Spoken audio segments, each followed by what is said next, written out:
Bonjour à tous et bienvenue sur cette nouvelle vidéo. Je suis très heureuse de vous accueillir une nouvelle fois. On va parler de la prochaine nouvelle lune du 21 octobre qui se déroulera dans l'après-midi vers 14 h. Une nouvelle lune qui va être assez contrainte, on va le voir sur la carte, puisque elle n'a que des aspects dissonants. Mais comme vous le savez peut-être, les aspects dissonants sont là pour nous faire évoluer.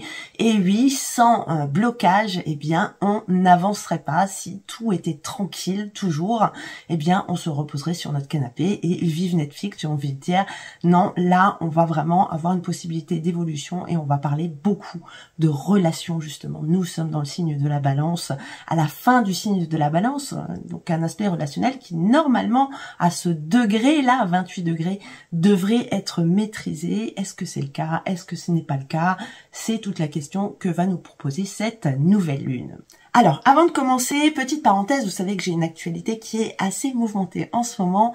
Je voulais tout d'abord vous remercier pour l'accueil que vous avez réservé à mon livre, donc, qui est sorti le 8 octobre dernier.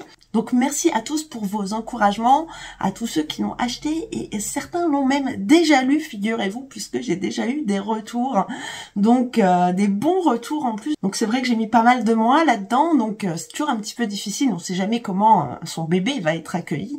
Donc je suis vraiment très contente, en tout cas il démarre vraiment pas mal. Et du coup je voudrais vous demander, si vous avez lu ce livre, eh bien de me rendre un petit service, ou de lui rendre un petit service à ce livre, pour le faire évoluer, eh bien d'aller mettre un commentaire sur Amazon si vous avez lu ce livre.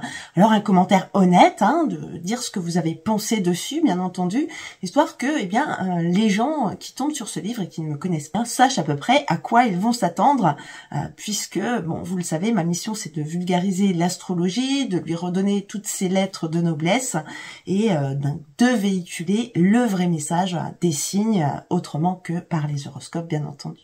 Sinon, au niveau des actualités, il y a toujours le concours, donc pour gagner 2 séances d'astrologie avec moi, si vous voulez y participer, si ce n'est pas déjà fait, donc vous retrouverez le lien sous la vidéo. Et puis bien sûr, on continue les formations dans l'espace membre. Si vous êtes inscrit, vous avez dû remarquer que les vidéos sont plus longues en ce moment. Oui, on est en train de faire les planètes. Et puis comme on est en train de regarder nos premiers thèmes, eh bien, du coup, elles prennent un petit peu plus de temps. Alors, juste pour info, je ne sais pas si je vais réussir à continuer à ce rythme d'une vidéo par semaine, puisque là, la dernière vidéo que j'ai faite dure 20 minutes. Donc, elles sont très longues à mettre en place. Et j'ai par ailleurs pas mal de choses à faire. J'ai aussi des thèmes, j'ai aussi des rendez-vous, j'ai pas mal de choses. Donc, je vais essayer de tout faire pour vous les mettre une fois par semaine, mais il se peut que, eh bien, il y ait une semaine où je n'y arrive pas. Donc voilà, je suis désolée, mais normalement la formation devrait être terminée d'ici fin janvier. Voilà, donc si vous avez aussi envie de nous rejoindre, eh bien n'hésitez pas, vous cliquez sur le bouton rejoindre en dessous de cette vidéo. On a déjà vu les signes, on est en train de voir les planètes, on est en train d'analyser nos premiers thèmes, on est en train de faire les premiers pas avec la compréhension de tous ces symboles, des archétypes. Et il y a un peu plus de 20 vidéos actuellement sur la plateforme. Sinon, avant de commencer, il y a quelques personnes qui m'ont dit vouloir commander ce livre, mais qui ne veulent pas commander sur Amazon. Donc ça, je comprends tout à fait. Et au contraire, je respecte vraiment vos convictions et le fait de vous y tenir. Donc, j'ai demandé à mon éditeur, il peut l'imprimer, lui, de son côté. Donc, j'en ai commandé une 40aine d'exemplaires. Donc, qui devrait arriver chez moi fin octobre. Il faut que j'aille à la poste aussi pour voir les frais de port, à combien ils vont s'élever. Il faut que je le fasse peser. Donc, je pense que d'ici début novembre, je serai en mesure de vous le proposer moi-même. Et bien entendu, je vous en reparlerai quand ça sera disponible. Voilà, bah écoutez, je pense que j'ai fait le tour pour toutes ces actualités. Je suis désolée, c'était un petit peu long. Et donc à présent, eh bien, on va se pencher sur l'objet de ce qui nous réunit aujourd'hui, la fameuse nouvelle lune du 21 qui risque d'être pas mal agitée. Et donc la voici, cette carte de la nouvelle lune. Donc conjonction soleil-lune, un alignement parfait dans notre ciel du 21 octobre à 14 h 25 précisément. De toute façon, que ce soit le jour ou la nuit, une nouvelle lune, on ne la voit pas. La nuit, le ciel est noir. C'est le démarrage d'un nouveau cycle. Un nouveau cycle lunaire de 29 jours et demi qui commence et qui, comme comme vous pouvez le remarquer, on a beaucoup de traits rouges et verts par rapport à cette nouvelle lune. Donc des choses qu'il va falloir intégrer et dépasser justement au niveau de cette nouvelle lune, puisque là on nous donne un challenge et une possibilité d'évolution. Donc là ça va être vraiment important. Vous pouvez remarquer aussi que sur cette carte, on a aussi de nombreux traits bleus, hein, les aspects consonants, comme on les appelle, des aspects facilitants, mais aucun, en fait, n'a de lien avec la nouvelle lune, donc ce soleil et cette lune à 28 degrés 22 dans le signe de la balance. Donc, ça veut peut-être dire qu'il va falloir aller chercher ailleurs les ressources pour dépasser les blocages qu'on a avec le signe de la balance. Donc, le signe de la balance qui nous parle bien sûr de relations. Pour bien comprendre ce qu'est le signe de la balance, eh bien, il va falloir la replacer dans sa saison. Vous connaissez, c'est bien sûr ma méthode pour comprendre les signes. Donc, elle se situe entre la Vierge, le dernier signe de l'été, et elle commence à arriver dans l'automne, hein, puisque l'équinoxe d'automne est le début du signe de la balance. Et c'est le premier signe collectif du zodiaque. Hein. Les 6 premiers signes sont des signes plutôt individuels, et les 6 derniers signes, eh bien, sont des signes plutôt collectif. Maintenant, qu'est-ce qui s'est passé en Vierge? Eh bien, on a terminé le cycle de construction personnelle. C'est-à-dire qu'arrivé en fin de Vierge, eh bien, on a tout organisé dans notre vie, dans notre maison, au niveau personnel, dans notre famille même peut-être. Mais maintenant, avec le signe de la balance, eh bien, il va falloir apprendre à rencontrer l'autre. Et comme c'est le premier signe, eh bien, c'est très compliqué. Alors, ça tombe bien puisque c'est un signe d'air, donc c'est un signe qui va faciliter les échanges, mais pourtant, il est gouverné par Vénus, et on va en reparler de Vénus qui va être très importante ici. Donc Vénus, donc c'est aussi l'amour, c'est aussi l'affection qu'on se porte, qu'on porte aux autres, et aussi nos besoins aussi d'être aimé, d'être apprécié. On va aller rencontrer l'autre, mais on va avoir peur de déplaire, tout du moins dans les premiers temps avec le signe de la balance. Alors, c'est un signe qui est coopératif, hein, vous le voyez sur son glyphe, c'est le signe de l'équilibre. Il est représenté par la carte numéro 8 au tarot, la carte de la justice, hein, qui représente Thémis, la déesse de la justice. Et pour atteindre cet équilibre, c'est-à-dire ne pas trop donner, hein, puisqu'on a besoin d'être apprécié, donc forcément, on a tendance au départ à en faire des tonnes, à donner, mais pourquoi? Pour recevoir en retour. Et c'est toute la question ici qui va se poser. C'est ce que je donne et ce que je reçois doit être équilibré. Alors, il y a 2 cas de figure. Les personnes qui vont donner, donner, donner en attendant de recevoir, et elles risquent d'être déçues puisque, évidemment, les autres ne sont pas nous et ne voient pas le monde comme nous. Donc, ils ne se rendent peut-être même pas compte que l'on attend quelque chose d'eux. Donc, la première chose que la balance doit apprendre, eh bien, c'est de donner sans rien attendre en retour. Il y a une tendance à la dépendance affective dans le signe de la balance. Une grande dépendance au regard des autres. Qu'est-ce qu'on va penser de moi? Qu'est-ce qu'on va dire de moi? Si je fais ça, eh bien, on va me regarder autrement, on ne va plus m'aimer, puisque tout ça, c'est vraiment une question d'attachement. La balance est vraiment un signe d'attachement, et justement, pour rééquilibrer ça, eh bien, on va aller chercher, comme d'habitude, dans le signe d'en face, le signe du bélier, la fameuse affirmation de soi, la fameuse affirmation personnelle, qu'il va falloir aller chercher un petit peu pour rééquilibrer tout ça. Et puis, certaines fois, à force de donner, eh bien, on peut aussi avoir peur de recevoir. Alors, pourquoi avoir peur de recevoir? Eh bien, on commence à apprendre les échanges avec le signe de la balance. Et les échanges, ça veut dire, si tu me donnes quelque chose, eh bien moi, je te dois quelque chose en retour. Ça me fait penser à une femme que j'avais croisée dans un salon de la voyance et du bien-être. Alors, dans ce genre de salon, on croise de tout et n'importe quoi. Et donc, j'y avais été en tant qu'astrologue, bien entendu. Et puis, voilà, j'étais en train de fumer une cigarette dehors, tranquille. Et puis, elle vient et puis elle me frotte comme ça dans le dos. Elle me dit « Ah, t'as une entité, t'as une entité. » Oui, j'ai une entité, oui. Et puis, elle me fait des passes comme ça et tout. Elle me dit oh, « Ça y est, elle est partie. Ah, tu dois te sentir mieux et tout. » Moi, aucune différence, bien sûr. Et je me suis dit, qu'est-ce qu'elle veut et tout. Puis, voilà. Et puis, quelques temps plus tard, quand c'était un peu plus calme et qu'il n'y avait plus trop de gens sur le salon, elle vient et elle me dit « Ah, tu peux me lire mon thème, machin, je veux savoir un truc et tout. » Et donc, Voilà, je l'ai fait parce que j'avais le temps, mais j'avais bien conscience que cette personne qui m'avait soi-disant rendu un service, à qui je n'avais absolument rien demandé, eh bien, voulait quelque chose en échange. Donc ma posture à ce moment-là, c'est que j'ai regardé son thème, donc je lui ai donné ce qu'elle voulait, mais de bon cœur. Pas parce qu'elle m'avait rendu un soi-disant service. Et dans la vie de tous les jours, on en a plein des gens comme ça. Un exemple, votre sœur qui arrive avec un pot de fleurs, la première réaction que vous avez, c'est qu'est-ce que je vais en faire? Où est-ce que je vais le mettre? J'ai plus de place. Ça vous embête à la limite. Et là, tout de suite, elle dit, ah bah tiens, j'ai un service à te demander, est-ce que tu peux me garder les gosses ce week-end? Donc vous voyez, quand on vous donne quelque chose, eh bien on a tendance à se sentir redevable. C'est très humain de toute façon comme comportement. Ce n'est pas pour rien que les fromagers au supermarché, eh bien vous font goûter des petits bouts de fromage. C'est que vous vous sentez obligé de l'acheter après l'avoir goûté. On vous a donné, eh bien il faut donner en retour en achetant le produit. C'est une technique qui est très connue en marketing, mais justement là on est à la fin du signe de la balance et on va devoir sortir de tout ça. Et donc donner juste pour donner, puis apprendre à recevoir sans avoir l'impression d'avoir une dette en retour. Donc là, par rapport à cette carte, vous voyez que le soleil et la lune, eh bien, est bien embêté et à de nombreux niveaux. Et donc, ce genre de questions vont venir se poser. La question du positionnement par rapport aux autres. Alors, on a un carré ici avec Jupiter, et Jupiter, c'est quand même pas rien, dans le signe du Cancer qui nous parle de la famille. Tiens, c'est intéressant ça. Des relations avec la famille. Jupiter, le chef.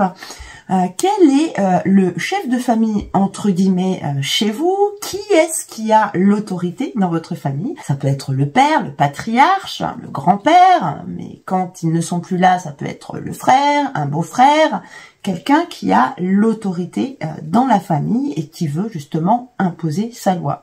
Alors, le problème, c'est que tout le monde n'est pas forcément d'accord avec ça. La balance, là, avec ce carré, va avoir tendance à se plier au désir du chef de famille. Et ça, tout simplement pour garder la cohésion du groupe. Donc, c'est ça déjà qu'il va falloir apprendre à faire, c'est-à-dire ne pas se laisser influencer par quelqu'un, mais tout en gardant un équilibre. Et ça, c'est quelque chose de très subtil.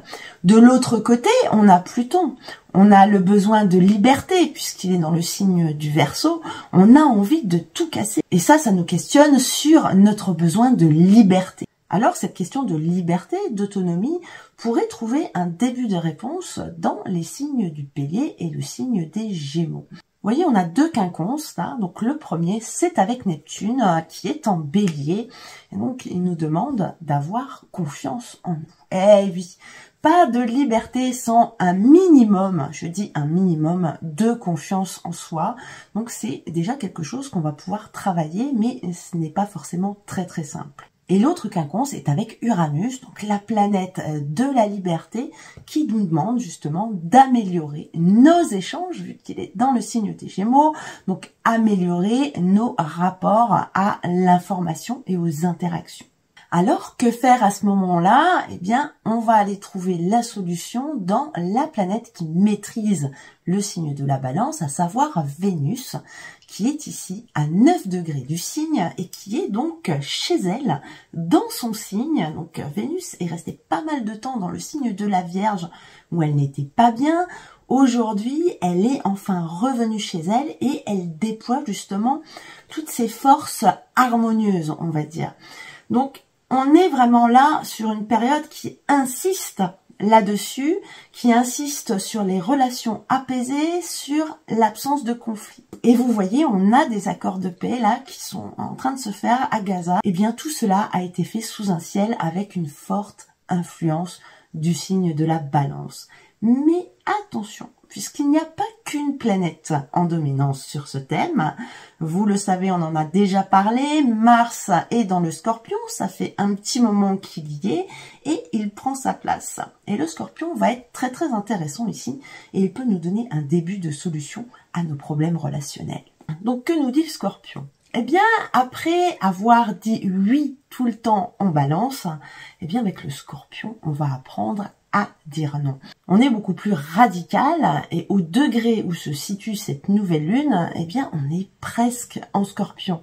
La lune va mettre environ 3 heures pour arriver dans le signe du Scorpion. Elle ne va pas rester très longtemps dans le signe de la Balance, elle va tout de suite filer dans le Scorpion. Et le soleil, 1 jour et demi après, eh bien il va aussi arriver dans le signe du Scorpion. C'est-à-dire que toute cette lunaison, quasiment, va se passer dans le signe du Scorpion. Et ça va être très intéressant puisque ça va être une évolution vers l'affirmation de soi. Donc Mars est bien sûr la planète dominante du Scorpion, elle est chez elle en ce moment, et donc elle va nous aider justement à faire ça. Et justement, pour ceux qui me suivent sur Instagram, j'ai fait un post il y a pas longtemps, les signes qui disent oui et les signes qui disent non. Eh bien, le Scorpion, je pense que c'est un des signes, peut-être avec le Verseau, qui sait le mieux dire non, qui sait refuser. Il nous parle d'intégrité, le Scorpion. Il nous demande de garder une sorte de dignité. Il nous demande de ne pas s'aplatir par rapport aux autres, juste pour avoir l'impression d'être aimé. Le Scorpion va nous aider à cultiver la paix intérieure qui est demandée par la Balance. La Balance, c'est le signe de la paix. La Balance a souvent tendance à vouloir la paix dans ses relations, mais il ne faudrait pas oublier l'essence même de la Balance qui est également la paix intérieure. Si vous êtes au boulot, vous êtes surchargé de travail et que votre patron vient et vous recolle un dossier, et si vous lui dites oui, justement pour avoir cette paix entre vous, pour être tranquille dans votre relation, eh bien, comme vous êtes déjà surchargé de travail, eh bien, ça va être générateur de stress et c'est votre paix intérieure qui est menacée à ce moment-là. Donc, il va falloir aller vers un équilibre entre paix relationnelle et paix intérieure. Et ça porte un nom, ça s'appelle la diplomatie. Alors, Mars, ici, va être très intéressante et elle va nous aider. Première relation qu'elle a avec une autre planète, c'est bien sûr cette conjonction qu'elle a avec Mercure, la planète de la pensée et de la communication. Eh bien, tiens, ça tombe bien. Elle va nous apprendre à communiquer de manière plus ferme. Mercure, c'est la parole aussi. Donc, si vous entendez autour de vous des gens qui vous disent des choses qui n'ont pas vraiment l'habitude de vous dire, qui se rebellent un petit peu en quelque sorte, eh bien, c'est ça, c'est un besoin de s'affirmer parce qu'on n'en peut plus justement de tout ce poids qu'on nous fait peser comme ça sur les épaules, tout simplement parce qu'on est trop gentil. Et donc, la Balance, à la fin de son cycle, à force d'être trop gentille avec tout le monde, eh bien, elle a appris finalement à se préserver et du coup, elle va aller se transformer en Scorpion, donc qui lui va nous enseigner la transformation. Mais ça ne sera pas trop le sujet ici, puisque là, ça va être plutôt l'affirmation par la parole et l'affirmation par les mots. Donc, cette nouvelle lune, en quelque sorte, nous apprend à dire non. Et Mars, ici, est également pris dans ce grand triangle, une figure qui est toujours très positive sur un thème, puisque ça lie vraiment des signes entre eux. Et ici, on est dans une liaison de signes d'eau entre Saturne en Poisson, et bien sûr, cette conjonction Mars-Mercure en Scorpion. L'élément eau, ce sont les émotions, mais c'est aussi l'information. Il y a une mémoire avec l'eau. Il y a besoin de se rappeler des choses, de se rappeler les erreurs du passé pour ne plus les refaire. Avec Saturne qui revient un petit peu dans le signe du Poisson, eh bien, on a vraiment besoin de dissoudre notre structure interne, notre façon de faire, de changer vraiment notre manière d'appréhender le monde et d'appréhender les autres pour bien sûr aller renaître bientôt dans le signe du Bélier et nous réaffirmer en tant qu'individu autonome et intègre. Alors, bien sûr, tous les signes qu'on vient de citer vont être plus ou moins affectés par cette nouvelle lune. Mais bien sûr, si vous avez quelque chose sur votre thème, fin Balance, début Scorpion, ou fin Cancer, fin Capricorne, ou fin Bélier, là, il y aura quand même beaucoup de choses à travailler, bien sûr, en fonction de votre planète qui se situe à cet endroit-là. Il y a des énergies là qui vont nous conduire à grandir et à mûrir par rapport à nos relations et finalement ne plus rester comme un enfant vis-à-vis de ses parents qui voudraient justement leur faire plaisir en faisant ce qu'ils veulent pour être aimés. C'est un petit peu tout ça l'enjeu, hein. Vénus dans le signe de la Balance a besoin d'harmonie, mais attention, pour équilibrer tout ça, comme je vous l'ai dit, harmonie intérieure et harmonie relationnelle, ce n'est pas la même chose. Et donc Vénus nous aide justement à cultiver cette paix intérieure, notamment par l'art, puisque Vénus est bien sûr la planète des arts, et elle va nous permettre de sortir toutes nos émotions difficiles en création, qu'on va pouvoir transformer en quelque chose de positif. Voilà, donc je suis à peu près certaine que cette nouvelle lune aura parlé à pratiquement tout le monde, puisque on en est tous dans des chemins plus ou moins clairs, bien sûr, avec nos relations, que ce soit nos conjoints, nos amoureux, nos enfants, nos collègues, nos amis, notre famille. Ouh là là, c'est toujours très très compliqué tout ça.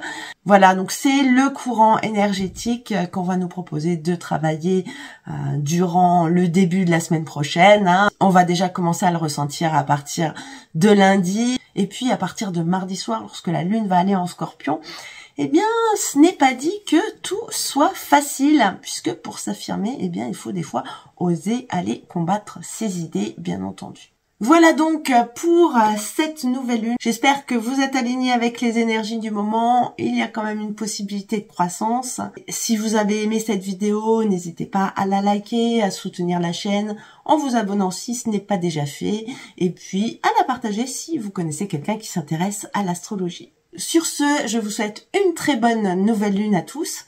Et sur ce, je vous dis à très bientôt. Moi, de mon côté, je commence à travailler sur l'année 2026 qui ne sera pas triste du tout. Voilà, donc je vous souhaite le meilleur par rapport à ce grand travail, mais comme d'habitude, prenez soin de vous, c'est le plus important. À très très bientôt.